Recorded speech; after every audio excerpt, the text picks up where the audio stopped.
Hello दोस्तों, नमस्कार। स्वागत है आपके अपने YouTube channel study MCQ 1M पर।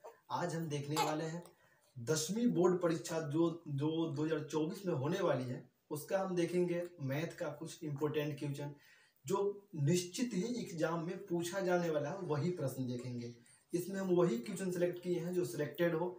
आप 20 से 25 क्वेश्चन अगर जिस चैप्टर में कर दीजिएगा, निश्चित है कि आपका ऑब्जेक्टिव तो गलती होगा ही नहीं, सब्जेक्टिव में भी कुछ ना कुछ मदद मिलेगा।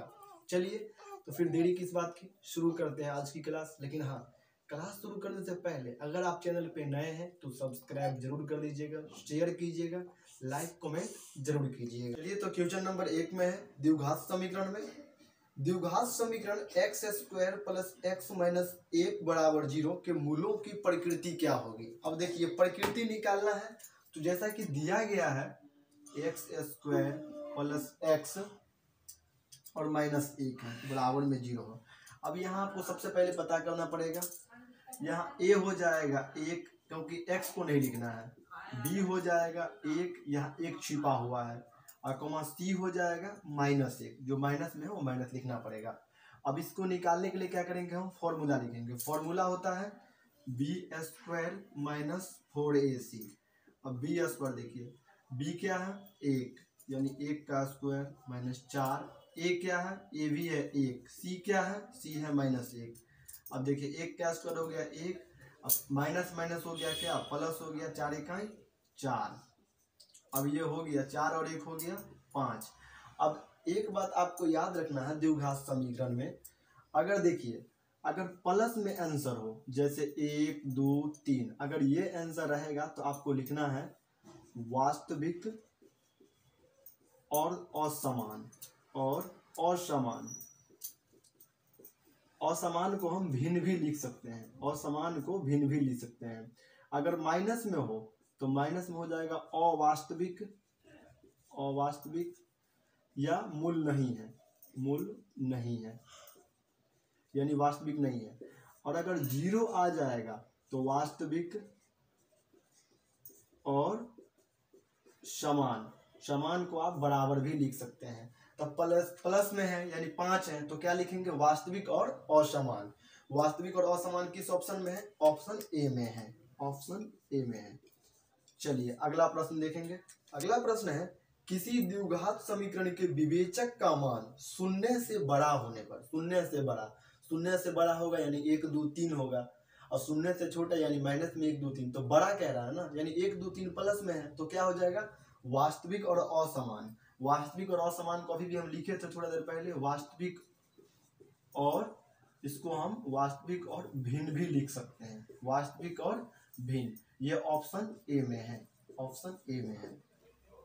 अगला प्रश्न है यदि द्विघात समीकरण x square minus P x plus 4 बराबर 0 के मूल बराबर हो तो p का मान क्या होगा। अब ध्यान दीजिए x square minus P x plus 4 बराबर 0। अब देखिए इसमें a हो जाएगा 1, x के पीछे 1 छुपा है, b हो जाएगा माइनस p, क्योंकि x और y को नहीं लिखना, बाद में सभी को लिखना, b हो जाएगा माइनस p, c हो जाएगा 4। अब यहाँ क्या हो जाएगा B square minus 4ac। b कितना है, b है माइनस p यानी माइनस p का स्क्वायर माइनस 4 गुने a कितना है a है 1, c कितना है 4, बराबर में 0 दे दीजिए। अब हो जाएगा p का स्क्वायर p स्क्वायर यानी माइनस माइनस प्लस हो गया, ये हो गया 4 चौका माइनस 16 बराबर 0। इसको हम लिख सकते हैं पी स्क्वायर, अब बराबर में यहाँ माइनस में 16 है तो यहाँ लिख देंगे हम बराबर में 16, माइनस को उस साइड हम कन्वर्ट कर लिए, तो इसीलिए p बराबर हो जाएगा। इसको अगर रूट में करेंगे स्क्वायर चेंज होगा मतलब रूट में जाएगा, तो प्लस माइनस रूट अंदर 16 होगा, तो p बराबर हो जाएगा 16 का वर्गमूल होता है प्लस माइनस 4। तो प्लस माइनस 4 किस ऑप्शन में है, ऑप्शन बी में है, ऑप्शन बी में है। आसानी से आपको समझ में आ गया होगा। अगला क्वेश्चन है द्विघात समीकरण ax square plus bx plus c बराबर 0 के मूल बराबर हो तो क्या होगा सही उत्तर। तो सही उत्तर इसके ऑप्शन के अनुसार हो जाएगा। देखिए b स्क्वायर बड़ा 4ac, ये तो हो नहीं सकता है, तो इसका सही उत्तर ऑप्शन के अनुसार डी वाला हो जाएगा, बी स्क्वायर बराबर 4ac, बी स्क्वायर बराबर 4ac, ये डी ऑप्शन में लिखा है, क्योंकि इसको हम लिखेंगे तो बी स्क्वायर इधर आएगा तो ये माइनस में हो जाएगा, 4ac बराबर 0। तो विवेचक का सूत्र यही होता है, इसीलिए इसका उत्तर क्या हो जाएगा, ऑप्शन डी। प्रश्न है, यदि द्विघात समीकरण ax square plus bx plus e बराबर 0 के लिए बी स्क्वायर बड़ा 4ac, तो बी स्क्वायर बड़ा 4ac किसी का फॉर्मूला ही नहीं होता है, तो फिर इसका उत्तर कैसे बनेगा, क्योंकि फॉर्मूला तो होता है बी स्क्वायर माइनस 4ac, तो इसीलिए इसका उत्तर हो जाएगा इनमें से कोई नहीं, क्योंकि ये तो फॉर्मूला ही नहीं है। तो उत्तर हो जाएगा ऑप्शन डी, इनमें से कोई नहीं। ठीक है। प्रश्न 6 नंबर में है, विवितकर यानी डी का सूत्र क्या होगा। तो विवितकर और विवेचक दोनों एक ही होता है, तो उसका फॉर्मूला क्या होता है, डी बराबर क्या होता है, B square minus 4ac। B square minus 4ac किस ऑप्शन में है, ये ऑप्शन सी में है, ऑप्शन सी में है। प्रश्न है, किस समीकरण का एक मूल 2 है। अब बताइए कि इसमें अब सभी का आपको जो है मूल निकालना है, कि पता करना है किसका मूल 2 आएगा, मूल या शून्य। तो इसमें देखिए, आपको इस प्रकार का प्रश्न के लिए आपको कुछ नहीं होगा, ऑप्शन ट्रायल विधि निकालना है। अब जैसे ऑप्शन ए में है, ऑप्शन ए में है क्या लिखा है, x square minus 4x minus 21 बराबर 0। अब इसमें आपको x बराबर 2 रखना है, अगर 0 आ जाएगा तो समझिए कि सही है, नहीं आएगा तो गलत है। जैसे 2 है तो मान लीजिए 2 का स्क्वायर हो गया माइनस 4 गुने 2 और माइनस 21 बराबर 0। 2 दूना हो गया 4, 4 दूना हो गया 8 माइनस 21, 21 8 29 में 4 गया 25, ये नहीं होगा, यानी ऑप्शन ए गलत है। इसी प्रकार से आप सभी को चेक कीजिएगा तो ऑप्शन डी आपको सही मिल जाएगा। ऑप्शन डी को अगर चेक कीजिएगा आप, तो इसमें देखिए 2x square minus 7x plus 6 है। अब इसको देखिए 2 गुने 2 के स्क्वायर माइनस 7 गुने 2 और प्लस 6।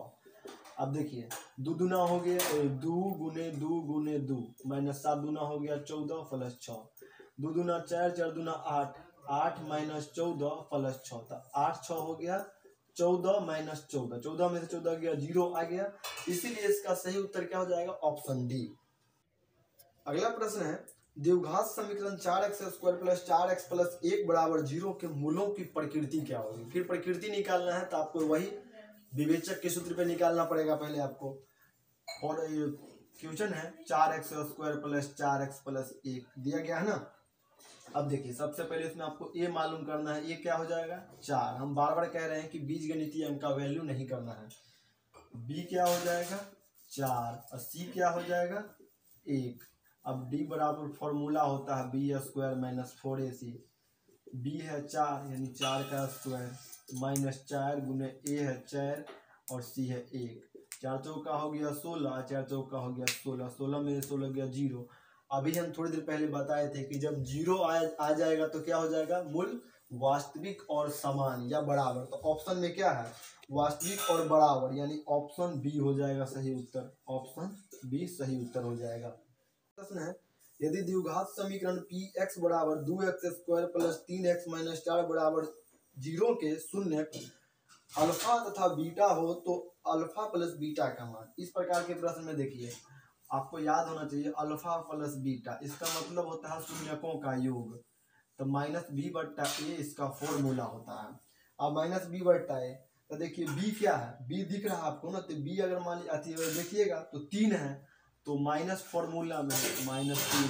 और ए कितना है, ए है 2, क्योंकि बीजगणितीय अंक छोड़ करके, तो 3/2 किस ऑप्शन में है, ऑप्शन डी में है, ऑप्शन डी में है। अगला प्रश्न है, यदि अल्फा तथा बीटा द्विघात समीकरण x square plus x minus 2 बराबर 0 के मूल हो तो 1/अल्फा प्लस 1/बीटा का मान।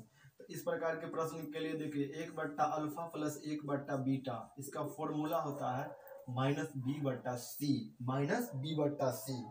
तब देखिए b कितना है, x के पीछे 1 छुपा है, माइनस तो फॉर्मूला में, तो माइनस x के पीछे 1 छुपा है, और c कितना है, c -2 है, c -2 है, तो माइनस माइनस कट गया। 1/2 किस ऑप्शन में है, 1/2 ऑप्शन ए में ही है, 1/2 ऑप्शन ए में ही है। प्रश्न है, कौन द्विघात समीकरण नहीं है। अब द्विघात समीकरण नहीं है तो इसको आप ऑप्शन ट्रायल भी पता करना पड़ेगा सभी को।